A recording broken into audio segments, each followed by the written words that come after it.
Julia Pastrana was born in 1834 in a small settlement called Santiago de Ocoroní in Sinaloa, Mexico. What exactly happened to her during her first years of life isn't certain, as information regarding Julia's upbringing varies slightly depending on the source. One popular version of her early life states that Julia belonged to a Native American tribe called root diggers.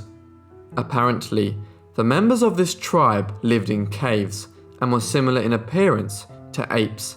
The story goes on to tell that a woman called Mrs. Espinosa was unfortunately kidnapped by the tribe and for a time was kept hostage in a cave. Yet eventually, Mrs. Espinosa managed to escape from the root diggers, and as she did, she also took young Julia Pastrana with her. Although based loosely on her early life, this story was fabricated by her future employers to increase sales. The tribe that Julia's mother belonged to were indigenous to Mexico, but they weren't similar to apes, nor did they live in caves. From birth, Julia had a strange appearance. She was covered with thick black hair and had a large protruding jaw with huge teeth. Although not known at the time, the hair that covered her body was the result of a rare genetic condition called hypertrichosis. Some sources claim that after giving birth, her mother took care of her. Together they lived near Ocoroní, and she was referred to as Wolf Woman by the locals. It's said that Julia remained with her mother in the local community, but once she passed away, her uncle sold her to the circus. Another version of her story states that soon after Julia's birth, her mother left the tribe. Whether she was cast out or fled is unknown. Then, around 2 years later, it's thought that baby Julia and her mother were found hiding in a cave by a group of herdsmen who were out looking for a missing cow. Following this, Julia and her mother were taken to the nearest city. Here, Julia was placed in an orphanage, as her mother's care was deemed inadequate. Whatever the truth behind her first years of life, all sources agree that at some point in her life, she lived in the home of Pedro Sanchez, working as a maid, as well as providing him with constant amusement. How exactly she came into his service is unclear, but it's thought that as Julia grew up, her appearance made her into somewhat of a local celebrity. Eventually, Julia came to the attention of the governor of Sinaloa, Pedro Sanchez, and decided to adopt her. While under the governor's protection and employment, she learned to read, write, and speak new languages. Julia was described as a sweet, intelligent girl who was also quite charming and charismatic. After years in his home, although it's not known how many, in 1854, 20-year-old Julia decided to return to her tribe, leaving the governor's home. According to this series of events, while Julia was traveling home, she encountered an American showman called M. Rates. After speaking, he managed to persuade her to go to America with him and make a living performing on stage. Yet, it's also been stated that Pedro Sanchez sold Julia directly to the circus, or that M. Rates encouraged her to go with him while she was still working in the governor's home. According to the 19th century journalist and writer Ireneo Paz, it was a customs official by the name of Francisco Sepulveda who purchased Julia Pastrana, taking her to the United States. In any case, once Pastrana was in the States, she performed in freak shows, debuting at the Gothic Hall on Broadway in New York City in December 1854. Publicity for the show described Pastrana as a marvelous hybrid and as the bear woman from the wilds of Mexico. Although talented on stage, dancing the Highland Fling and singing Spanish folk tunes, the huge crowds that gathered to see her were much more interested in her appearance rather than her musical talents.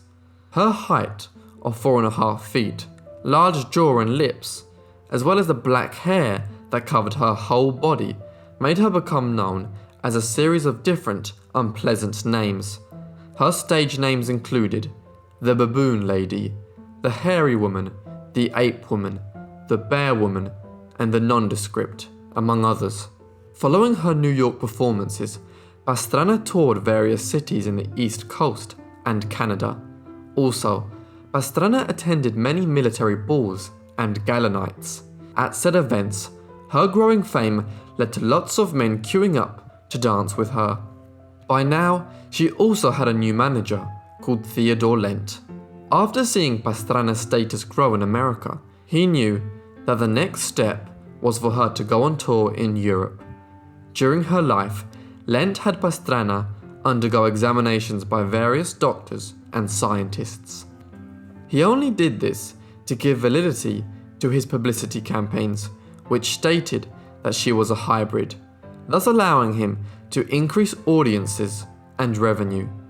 The Dr. Alexander B. Mott privately examined and certified that she was half human and half orangutan.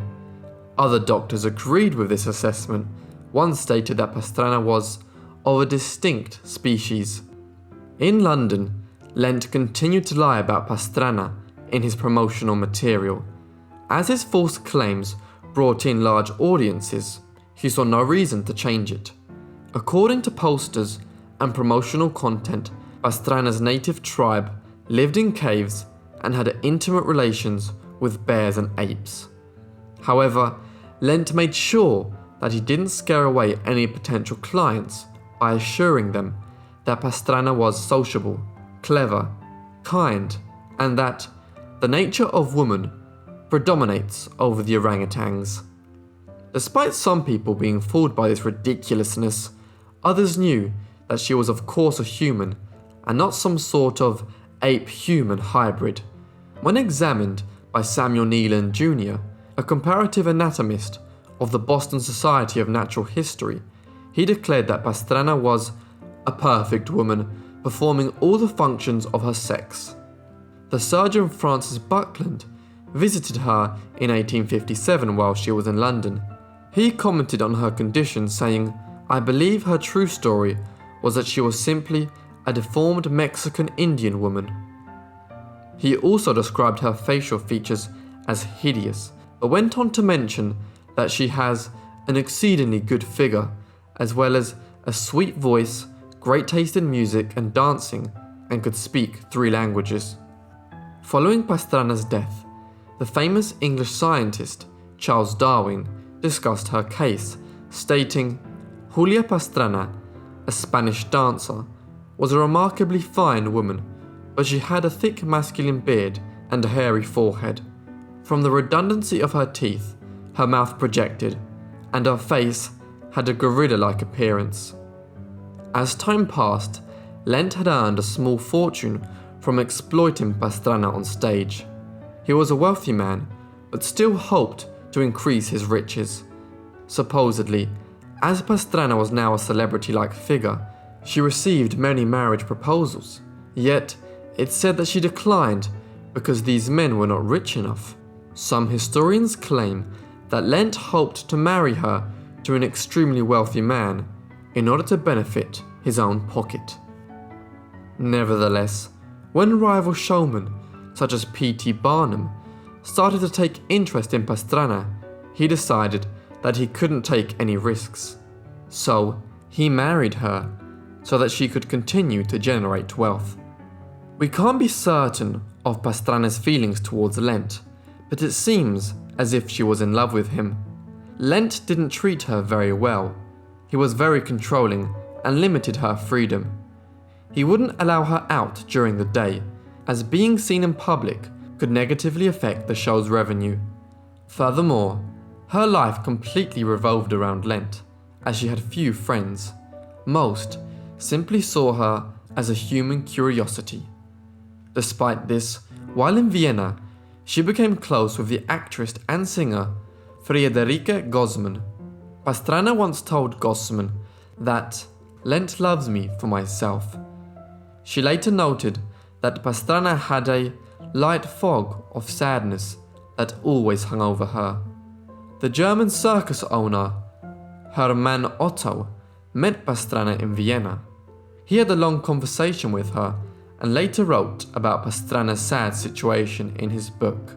He states, "A monster to the whole world, an abnormality put on display for money. Someone who had been taught a few artistic turns like a trained animal.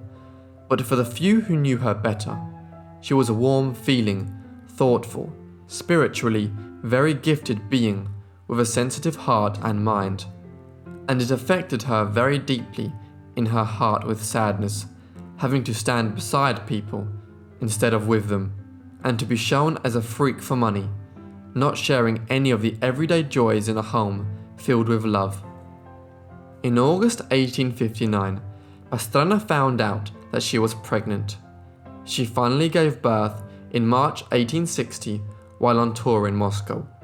Her baby boy, who shared many of her features, was very large, making it a difficult birth. Sadly, the baby died after just 35 hours. With her heart broken, Pastrana also passed away at the age of 26 due to postpartum complications just 5 days later. Apparently, her last words were, "I die happy because I know I have been loved for my own sake. Yet, this seems too good to be true." Lent was distraught, not just because his wife and son had died, but also because he lost his main source of income. Following Pastrana's death, Lent sold his son's and late wife's body to Professor Sokolov of Moscow University so that he could taxidermically preserve them. With Lent's permission, once Sokolov completed the process, he displayed the bodies at his university's Anatomical Institute.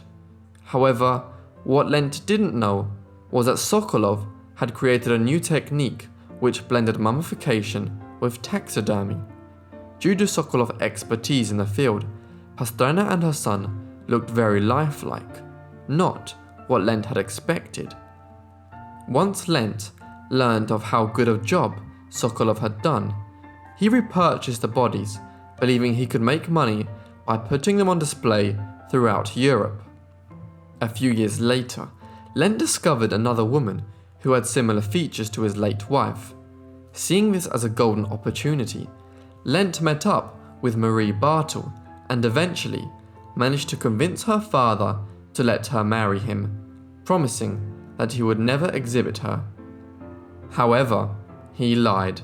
It wasn't long until Marie was on stage dancing and singing under the name Julia Pastrana. To increase audiences, she was advertised as Julia Pastrana's little sister. Lent toured Europe and the US with his new wife Marie for many years.